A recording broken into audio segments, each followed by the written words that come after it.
Noite, boa noite. Aqui é Marcos da JM Gráfica. Hoje a JM Gráfica vai falar sobre chuva, coleta e armazenamento de água no semiárido. O semiárido, ou a gente pode chamar de clima de estepe, é uma região que tem altas temperaturas, chuvas escassas e mal distribuídas. Longos períodos de estiagem. É a região mais quente do nosso país. Tem cerca de 969 quilômetros quadrados.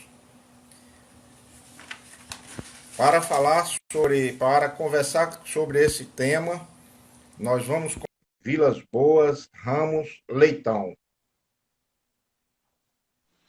Doutor Mário, boa noite. Boa noite, Marcos. Boa noite a todos que nos assistem nesse momento.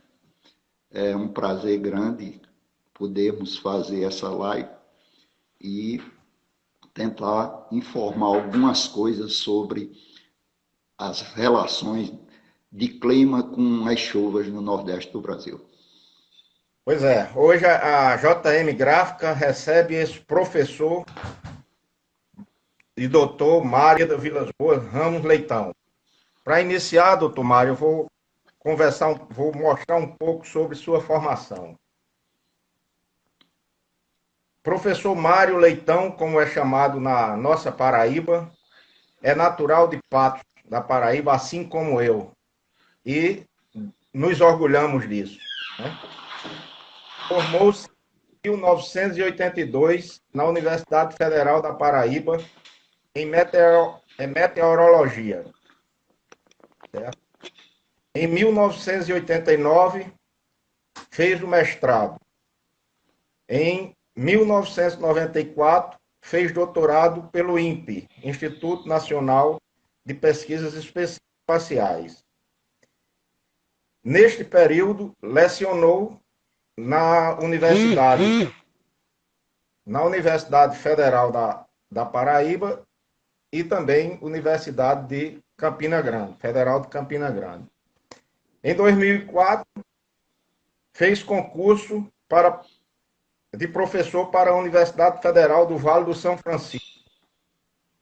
Ocupou cargos de pró-reitor, pesquisas e pós-graduação. Coordena hoje o Laboratório de Metrologia, LabMet, da Univasf. Desenvolve pesquisa nas áreas de metrologia, agrometeorologia e climatologia.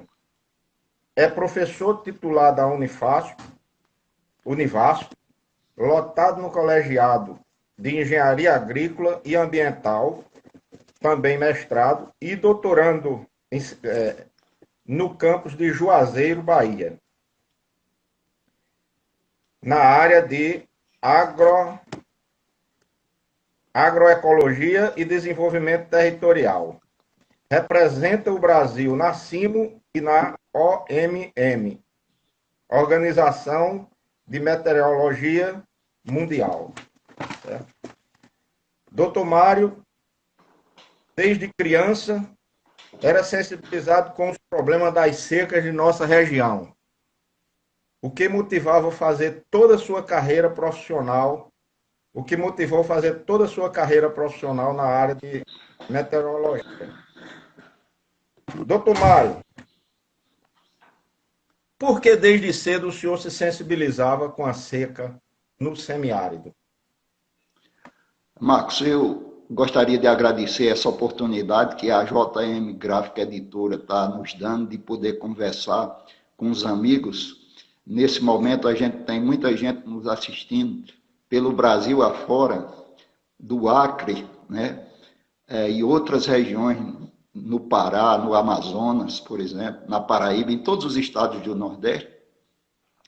E com relação à sua pergunta, quando eu era criança, com 7 anos de idade, eu tive que ver uma coisa bastante lamentável, foi um saque dos camponeses na seca de 1958, numa cooperativa de alimentos lá na nossa cidade de Patos. E aquilo me chamou muita atenção, porque aqueles homens saquearam só as comidas, eles não se preocuparam em levar nenhuma outra coisa. Lá tinha perfume, tinha sabonetes, tinha outras coisas, outros itens, mas eles só levaram o que era comida, feijão, arroz, açúcar, farinha, fubá, essas coisas.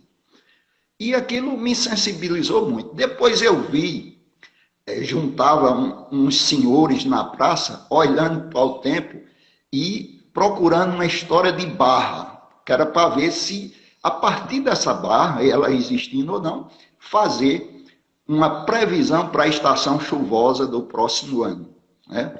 Então, são os profetas da chuva, como é conhecido no Nordeste brasileiro, e tem bastante.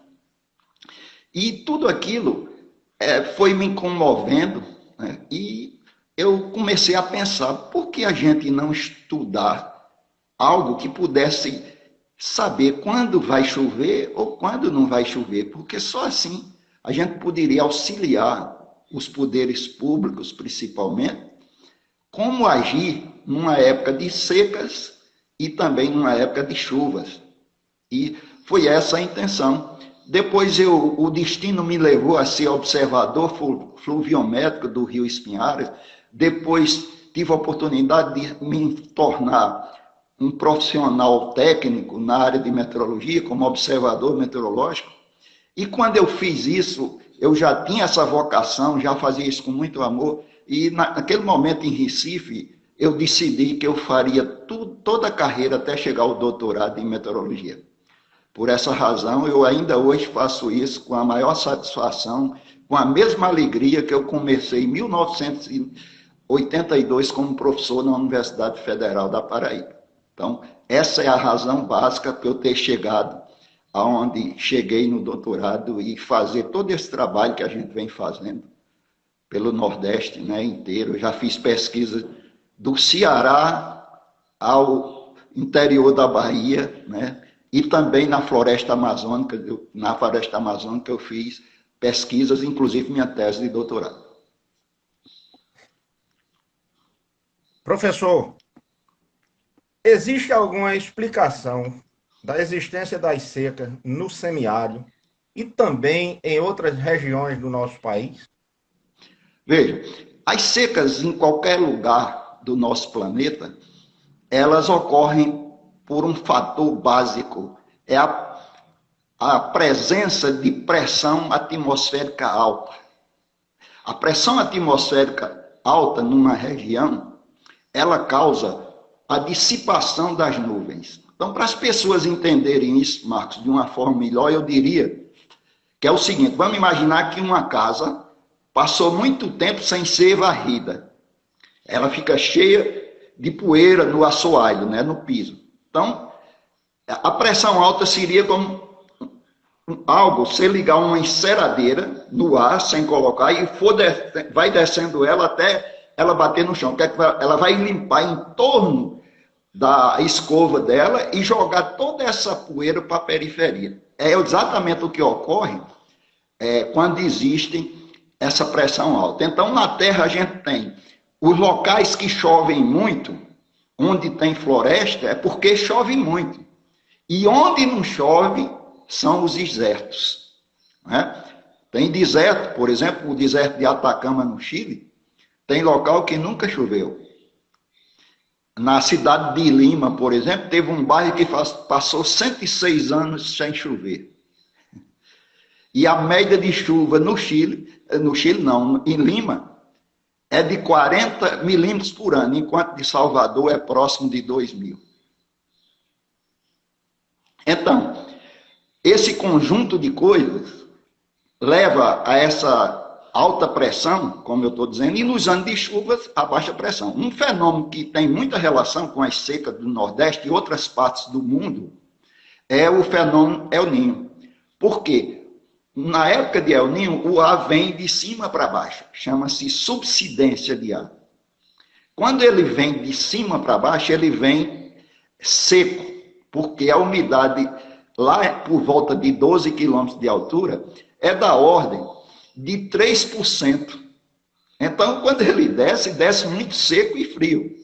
Já quando ele sobe, quando a centro de baixa pressão sobe, e ele ajuda a formar nuvens.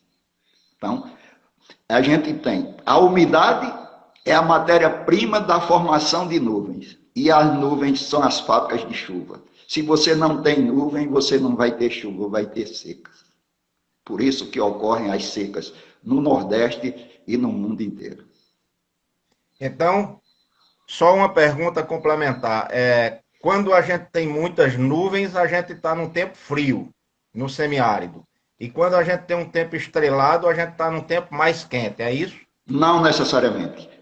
A gente pode ter o tempo quente, nossa chuva, por exemplo, na parte central da Bahia, e começa já a partir de setembro, da primavera, né? E a chuva no sertão do semiárido como um todo vai até março, abril. Por exemplo, aqui no norte da Bahia, no oeste de Pernambuco, né, começa a chover a partir da segunda quinzena de novembro, em média, às vezes começa um pouco antes, e vai até abril, né?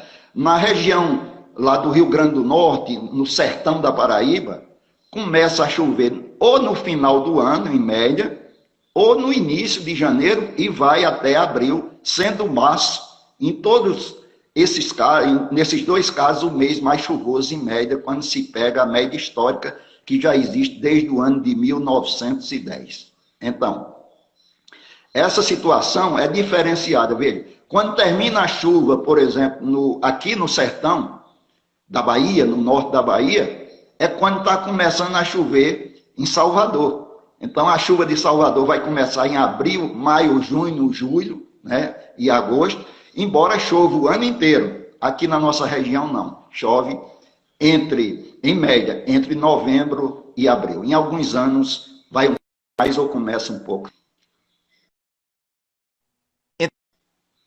Um pouco, professor. Quando a gente pergunta se existem secas, a gente sabe que a seca não é oriunda só para o semiárido. A seca também existe no litoral, também existe em qualquer outra região do nosso Brasil. É isso? Deixar claro. Existe, sim. Vamos citar um exemplo, Marcos. Bem recente, 2014, o sudeste do Brasil teve uma seca muito violenta, que na realidade já começou a chover menos do que o normal no ano de 2012, 2013 e principalmente em 2014, nós tivemos uma situação muito forte de seca no sudeste. São Paulo, todas as hidrelétricas pararam porque não tinha água. A Cantareira, que é o reservatório que abastece São Paulo, teve que usar parte do volume morto. Minas Gerais também teve uma seca grande. E, pela primeira vez, o olho d'água, lá da Serra das Canastras, onde o Rio São Francisco começa, ele deixou de jorrar água. Ou seja, no entanto, apesar dessas regiões, aqui no Nordeste também foi seco até 2016, 2017 já foi um pouco a menos, mas veja que paradoxal, essa chuva que deveria cair em São Paulo, no sudeste do Brasil, ela não caiu, mas na Amazônia, em 2014, choveu imensamente. A Amazônia, quando eu falo, não é a Amazônia só do Brasil. A Amazônia tem no Peru, tem na Colômbia, na Venezuela, nas Guianas, né? Na Bolívia, no Equador. Então, tudo isso faz parte da Amazônia. Mas em 2014, houve tanta chuva na Amazônia que o rio Amazonas colocou a maior cheia da história. E acima da maior cheia que já tinha existido, ele colocou 2,20 metros de altura a mais. Veja, enquanto o Sudeste e o Nordeste não tiveram chuva, a região amazônica teve chuva de sobra. Então, isso acontece em alguns anos. Só que essa seca do Sudeste, no nosso caso, mais ou menos a cada 13 anos a gente tem uma seca. No Sudeste, isso demora em média 40 anos, mas a cada 80 anos essa seca é mais forte no Sudeste. A gente, quando está falando do semiárido, a gente está falando em chuvas escassas e também chuvas mal distribuídas. Certo? Isso. É possível que a gente tenha secas no semiárido em algumas regiões, porque o semiárido é formado por 9 estados e uma parte de Minas Gerais, certo? Certo. Então, é possível que a gente tenha seca em alguns estados e outros não. Concorda? Isso, concordo. Por exemplo, eu posso citar um exemplo bem característico, a seca de 1958. Ela atingiu em cheio o oeste de Pernambuco, o norte da Bahia, o Piauí quase todo, o Ceará 100%, o Cariri da Paraíba e o sertão da Paraíba, e também o sertão e uma parte do agreste do Rio Grande do Norte. Foi uma seca extremamente forte nessas regiões, né?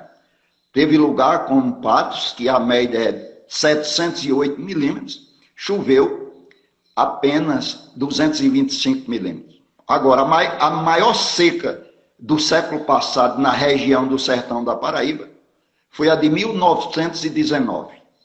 E também houve uma seca grande em 1915. Né? Inclusive, Raquel de Queiroz tem um livro que diz o 15 e fala dessa seca grande. Agora, a seca mais forte que já se tem notícia no Nordeste do Brasil, ela aconteceu no ano de 1877 a 1879. Nessa época, houve a morte direta ou indireta de 1.754.000 nordestinos. Uns morreram de fome, outros morreram de doença, outros de inanição, e o total representou isso. Ou seja, em média, morreu 1/3 da população, em função dessa seca de 1877. Uma seca terrível, né? E se você ler o livro de Euclides da Cunha, Os Sertões, que ele narra a história da Guerra de Canudos, ele lá mostra que não é uma mera coincidência a ocorrência de secas. Né? Ele mostra no século XVII, no século XVIII, que tem mais ou menos uma data que elas acontecem. Por exemplo, essa de 1877 já tinha acontecido em 1777. A de 1844, 45 também tinha ocorrido no período de 1743, 45, por aí. Tem mais ou menos uma aproximação. Então, essas secas se repetem, né, ao longo dos anos, porque existe um ciclo médio de 13 anos. Em 13 anos, você tem um período mais chuvoso, um período em torno da média e um período abaixo da média. Então, em média, é 13 anos, mas pode ser variável, entre 11 e 15 ou 16 anos.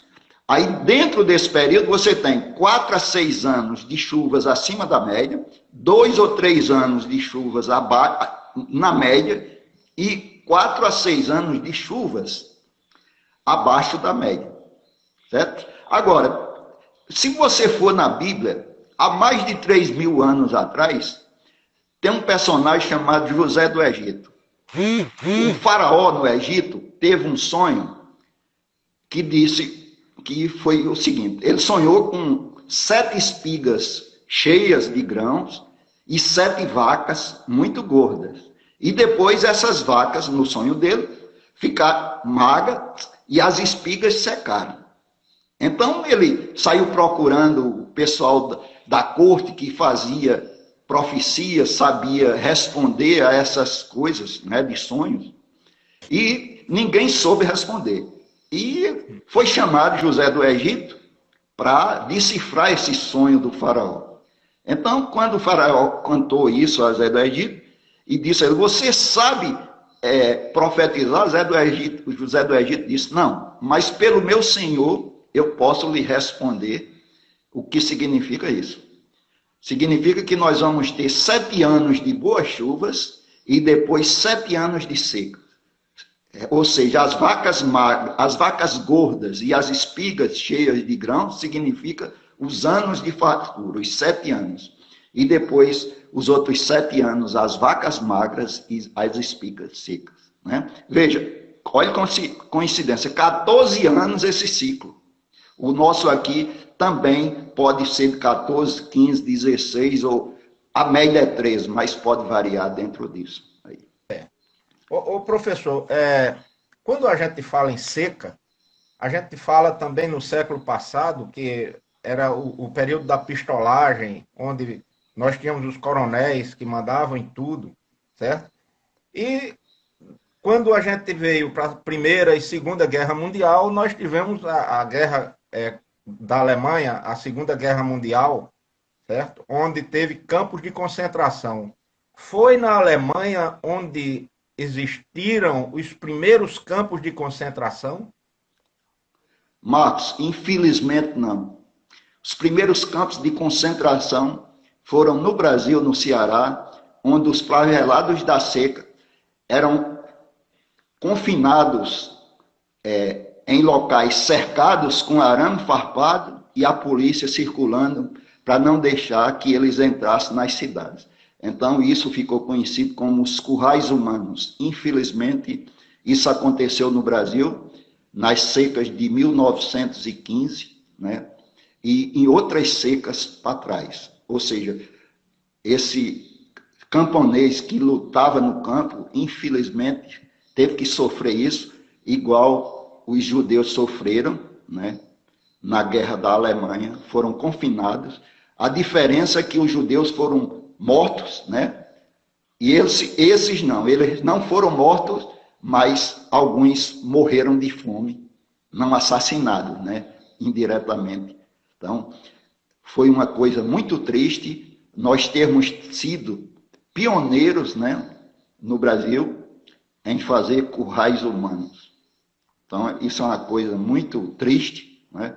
E é preciso que a gente saiba da história para poder não permitir que isso ocorra no futuro. Graças a Deus que as secas têm ocorrido, mas não tem tido uma repercussão tão grande de efeitos negativos como acontecia no passado. No passado, além do problema de transportes, né? Por exemplo, essa seca de 1877, Marcos, até as pessoas abastadas tiveram que ir para o litoral para escapar.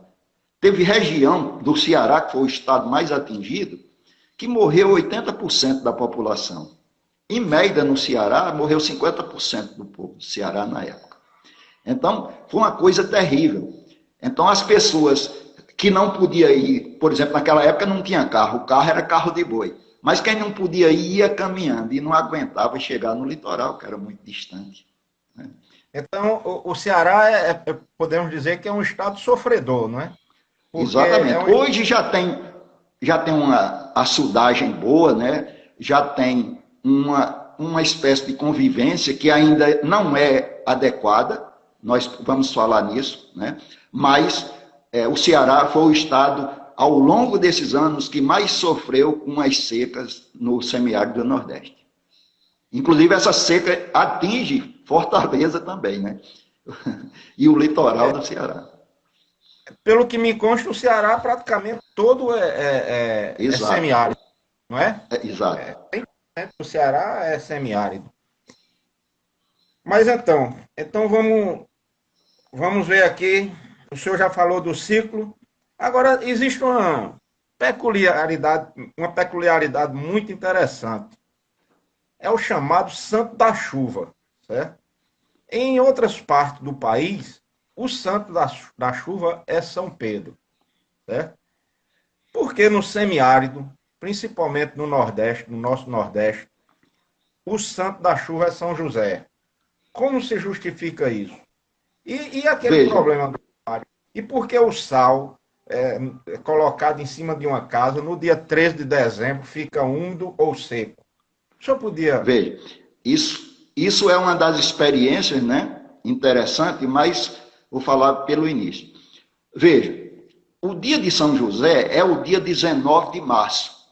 E há muita deturpação, inclusive, dessa colocação. Muita gente diz assim, na imprensa, que tem que chover no dia 19 de março. Não. Veja, se chover do dia 1º de janeiro até o dia 18 de março, não é um ano seco, mesmo que não chova no dia de São José.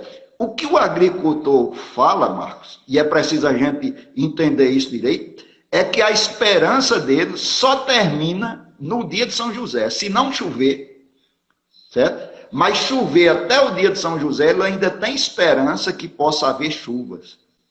É diferente do que é dito muitas vezes, que tem que chover no dia de São José. Não, não é verdade isso. Aí veja, pode escutar a letra da música Triste Partida de Luiz Gonzaga, que ele faz essa narração. Aí volta lá. Ele diz que em setembro, outubro e novembro não tem nuvem no céu, o céu está azul.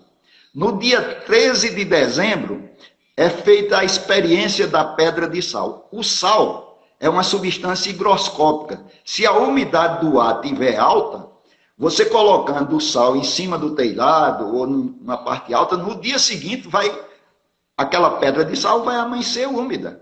Agora, se a umidade do ar estiver baixa, ela não vai amanhecer úmida.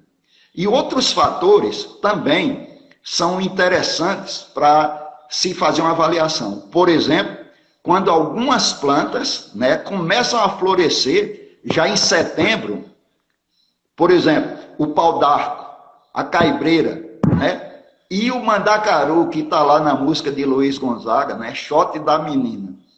Mandacaru, quando florar na seca, é sinal que a chuva chega no sertão. Então, veja que Luiz Gonzaga ele faz uma narração não só da época de seca, mas também da época de chuva. Então, continuando essa narração de Luiz Gonzaga, e o cidadão vai suportando até o dia 19 de março. Chega o dia 19 de março e não choveu. Então, aí ele perde a expectativa. Agora, qual é a relação disso com a ciência, com a meteorologia? No dia 20 ou 21 de março é quando ocorre o equinócio, certo? Para a gente aqui no hemisfério sul.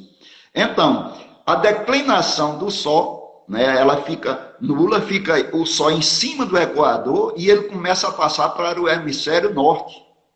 Então, a zona de convergência intertropical, se não se deslocou, que é uma faixa de nuvem que traz 70% da chuva que ocorre no semiárido, se essa faixa de nuvem não chega até o dia 19, dificilmente ela vai chegar até o dia 21. Então, o santo da chuva no Nordeste brasileiro é São José por essa razão. Mas em qualquer lugar do mundo, o santo da chuva é São Pedro, né? E então, tem mais uma outra aqui no Nordeste. O santo milagroso aqui é São Francisco, onde o rio passa, produz riqueza, produz agricultura. Então, tem esse outro santo forte aqui no Nordeste, que é São Francisco, em função do rio. Então eu posso continuar pedindo a bênção a São Pedro, né? Pode. Você é aí do litoral, né? Pode. A gente aqui no sertão vai continuar adepto de São José. E São Francisco.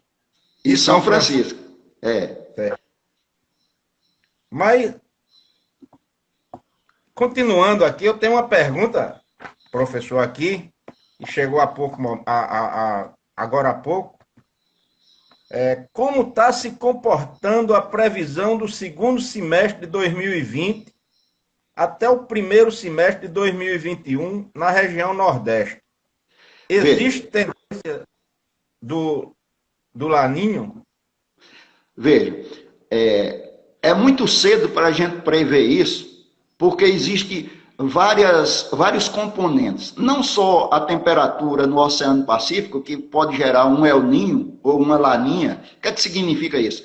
Quando a temperatura média do Oceano Pacífico, que é de 27 graus, está acima disso, ou seja, está acima de 27 graus, isso produz o evento chamado El Niño. Né? El Niño vai produzir um efeito aqui, principalmente no norte e do nordeste, e até na Amazônia, reduzindo as chuvas. Se acontece o contrário, um resfriamento, isso é benéfico, e são os anos que chove mais no Nordeste. Mas tem um outro fator que também se interpõe aí e é fundamental. São as condições do Oceano Atlântico Sul, ou seja, abaixo do Equador.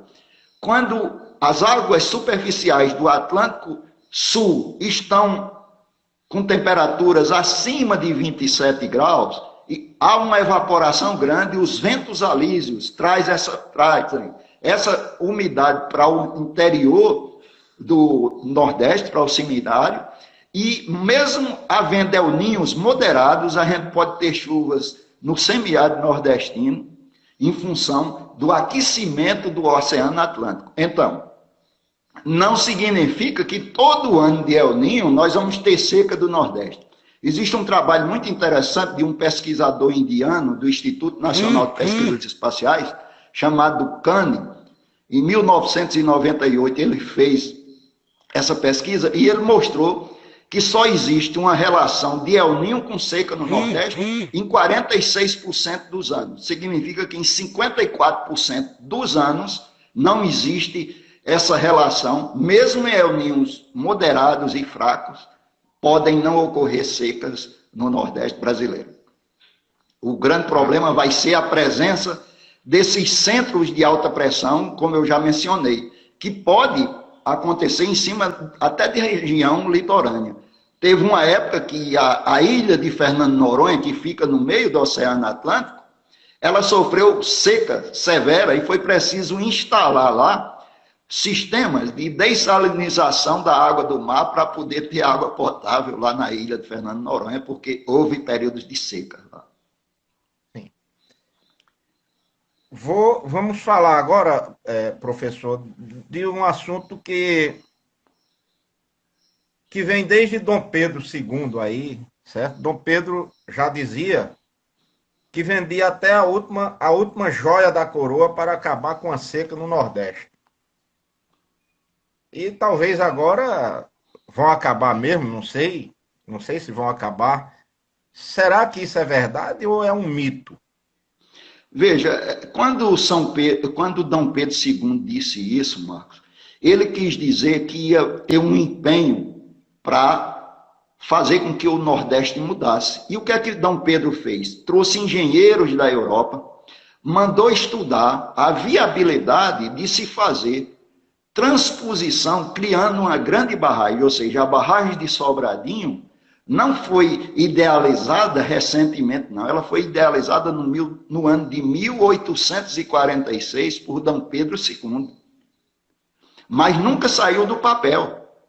E quando ela saiu do papel, não foi para fazer essa distribuição, que só aconteceu, está acontecendo agora, né? A transposição, que já chegou na Paraíba, e já chegou agora parte no Ceará, embora ainda falta terminar, concluir essa obra.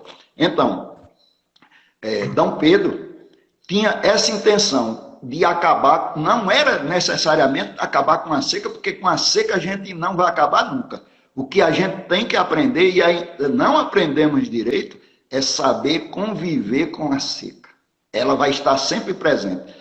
Só citando, por exemplo, nós tivemos agora, de 2004 para cá, nós tivemos chuvas boas de 2004 a 2010. De 2011 a 2017, né, nós tivemos um período de seca violenta, principalmente em 2012 e 2013. Né? Aqui no norte da Bahia, foi uma situação muito difícil. Teve regiões aqui que estavam vendendo cabeça de gado por R$100, porque sabia que ia morrer. Então, era melhor vender, né, para se salvar do que permanecer com isso. Então, Dom Pedro quis dizer exatamente isso. E um dos açudes mais bonitos que existe no Nordeste é o açude de Cedro, no Ceará, né, na cidade de Quixadá.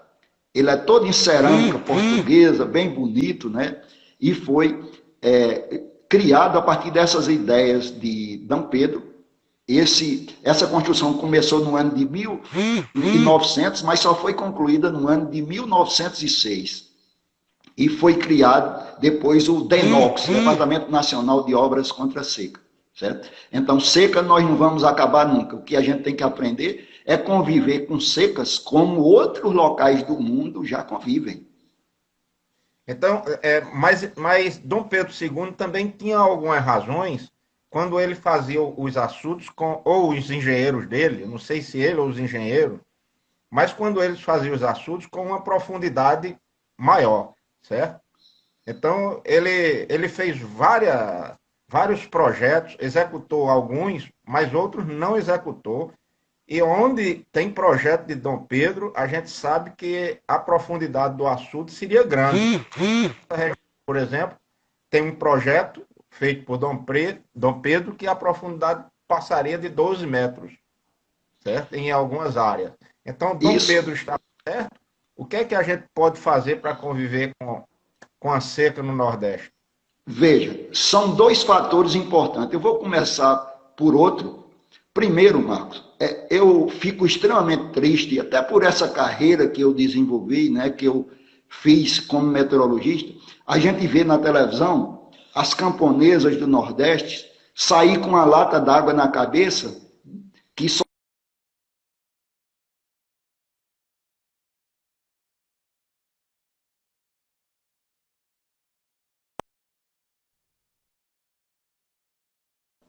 Então, veja, a gente ainda não aprende nem essa mensagem que Dom Pedro transmitiu lá, quando ele governou o Brasil, na monarquia. Por quê? Olha a capacidade, o potencial que a gente tem. Vamos imaginar uma casa aqui na região de Juazeiro, ou no oeste da Paraíba, ou no oeste de Pernambuco. Mas vamos dar como exemplo Juazeiro. Se você tiver uma casa com um telhado que tenha 100 metros quadrados de área, um telhado, vamos dizer, uma casa que tenha 10 de frente por 10 de fundo, dá para coletar, em média, por ano, 50 mil litros de água. Mas vamos imaginar que a casa do morador ela é menor. Vamos imaginar ela com 50 metros quadrados. Daria ainda para coletar 25 mil litros de água. Aí são feitas, às vezes, cisternas de 6 mil litros, ou não são feitas cisternas. Eu lembro bem, uma vez eu saí de Campina Grande, na Paraíba, até Cajazeiras. Apenas 2% das casas principais das fazendas tinham coleta de água. Ou seja, 98% das casas não tinham coleta de água. Então imagine, vamos imaginar, só para fazer um cálculo rápido, Marco, vamos imaginar esses 25 mil litros, né? Se você dividir isso por 20, dá 2.500, né? 2.500 dividido, dá 1.250, né? E evitaria que essa pessoa fosse buscar água 1.250 vezes. Ali, a água estando ali na sua casa, só é fazer a cisterna. Então, isso é que a gente tem que aprender. A outra coisa, você tocou num ponto que eu deixei agora por último, Marcos, que é interessante. Veja, os proprietários, os particulares, os açudes particulares no Nordeste, 99% são açudes que só têm extensão e profundidade baixa.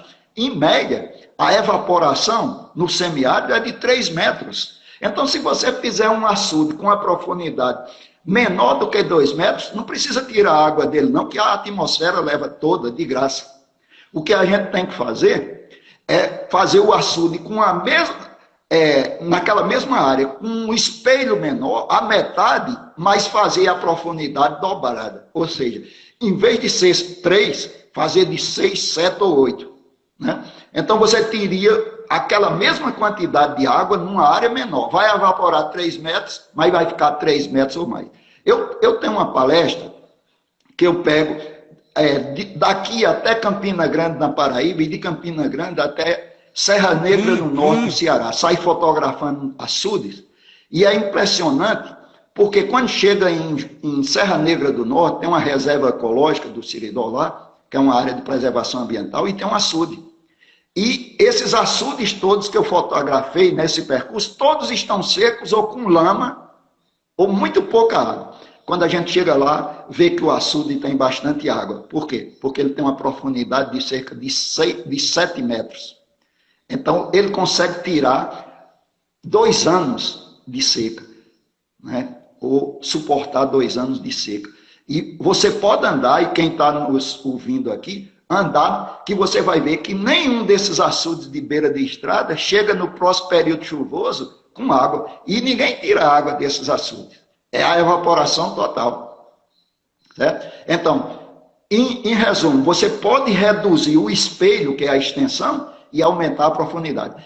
Vamos imaginar que a gente fizesse isso no Nordeste. A gente dobraria a capacidade de água armazenada e a população do Nordeste não ia sofrer tanto quando ocorressem as secas, porque a gente teria mais águas.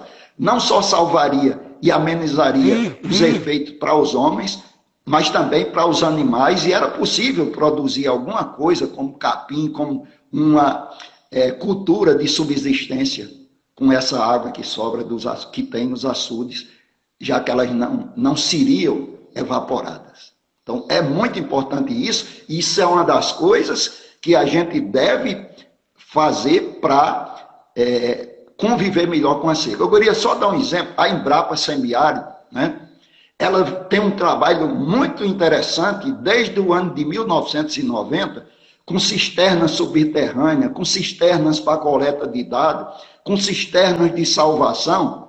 Então, a Embrapa já publicou isso, a Embrapa Semiárido. Então, são tecnologias que existem, mas muitas vezes não são seguidas. Eu outro dia estava fazendo uma palestra, quando eu terminei, o senhor correu atrás de mim, eu até vinha dar aula apressado na universidade, e ele psiu, eu parei. Ele disse, doutor, eu estava falando exatamente sobre isso. Doutor, o senhor estava falando para mim isso. Eu digo, mas por quê? Ele disse, porque eu pensava que o importante era a extensão. Aí, inclusive, disse que era da Paraíba, nosso conterrâneo de Monteiro, mas tinha uma propriedade aqui na Bahia, né, no norte da Bahia, e ficou muito admirado daquela colocação que foi essa que eu acabei de fazer. Ou seja, você tem um recurso, mas você não aproveita. Enquanto você estava falando aí, eu estava processando aqui. Com o armazenamento de água, essa mulher que, na realidade, ela só consegue buscar 2 latas de água por dia, que ela gastaria 6 horas para ir buscar essas 2 latas de água, ela passaria a ter à sua disposição cerca de 4 latas de água por dia, em casa. Por dia. Se deslocar, certo? Pois é. Então, ela ia economizar energia e ia ter mais disposição de água. Mais a água, mais à sua disposição. Né? Pois é. É uma questão de educação também, não é? Exato, é uma questão principalmente de educação, né? E eu acredito, Marcos, que a gente devia implementar essas informações já na escola básica. Na zona rural, principalmente, uma escola da zona rural, as crianças têm que já começarem na escola sabendo dessas coisas, porque elas não vão seguir essa visão que os pais tiveram, que os avós tiveram. Então, a gente, para mudar, a educação é a coisa mais importante. Nenhum país do mundo evoluiu sem educação. Né? Então, mas, nesse caso, a gente tem que ter uma educação voltada especificamente para os problemas de cada região. E no semiárido, o grande problema é esse. O problema do semiárido não é a falta d'água em si, é o armazenamento equivocado que ocorre nos nossos açudes. Ou seja, se a gente soubesse captar essa água e fazer com que ela evaporasse o mínimo possível, a gente teria uma situação muito diferente das secas. Por exemplo, a seca de 58, Marcos, foi uma seca terrível, ela pegou grande parte e ela causou um prejuízo nas lavouras, na atividade agropecuária, real na época, era cruzeiro na época, de 8 bilhões de cruzeiros. Mas foi feita a conversão em dólares, isso equivalia na época a 132 milhões de dólares. Se você multiplicar por 5 hoje, você vai ver quanto foi esse prejuízo numa época, há 62 anos atrás, que a economia não era tão forte como é hoje. Professor, nós estamos chegando ao fim.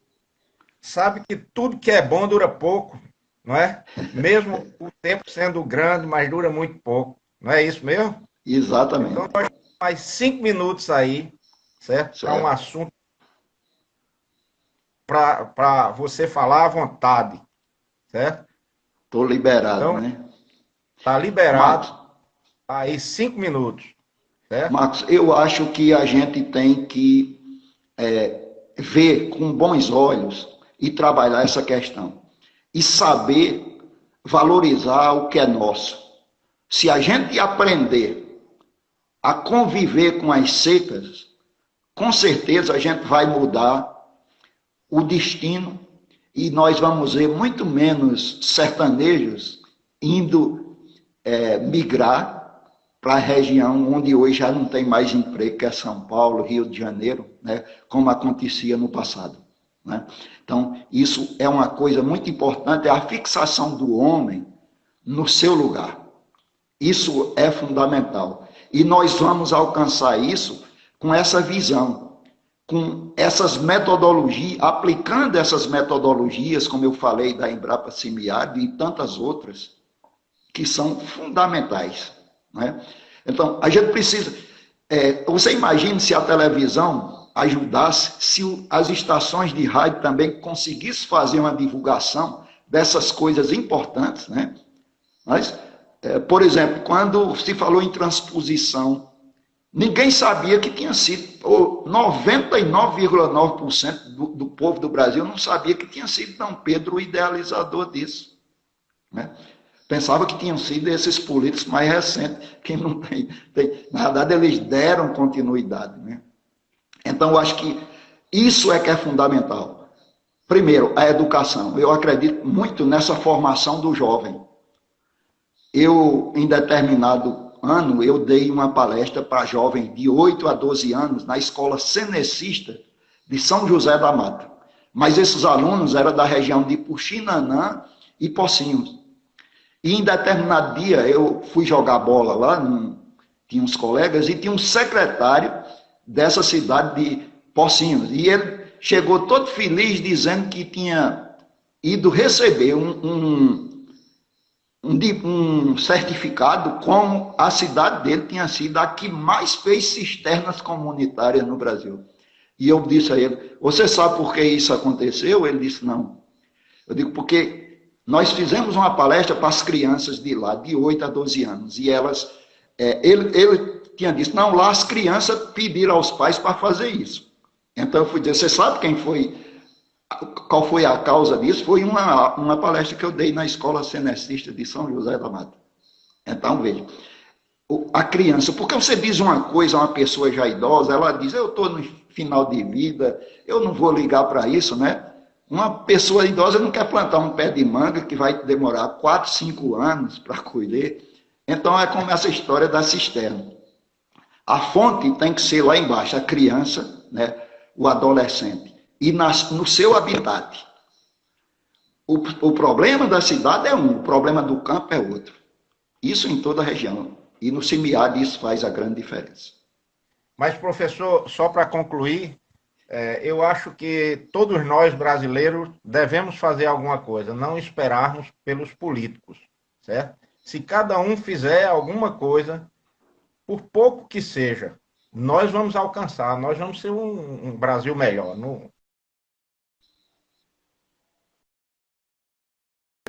Vem buscando.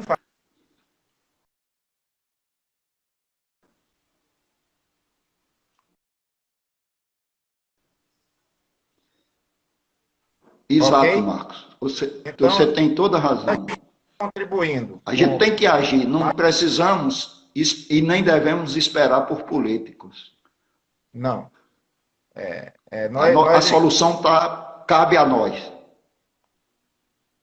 E na próxima semana nós já vamos ter uma outra conversa sobre educação, certo? Convido, inclusive, a participar. Ok? Estarei participando. Um forte abraço. Muito obrigado à JM Gráfica Editora e quem sabe outro dia a gente pode voltar a conversar sobre outros assuntos que interessam, de um modo geral, ao povo. Muito obrigado. Boa noite a todos. Boa noite. Obrigado.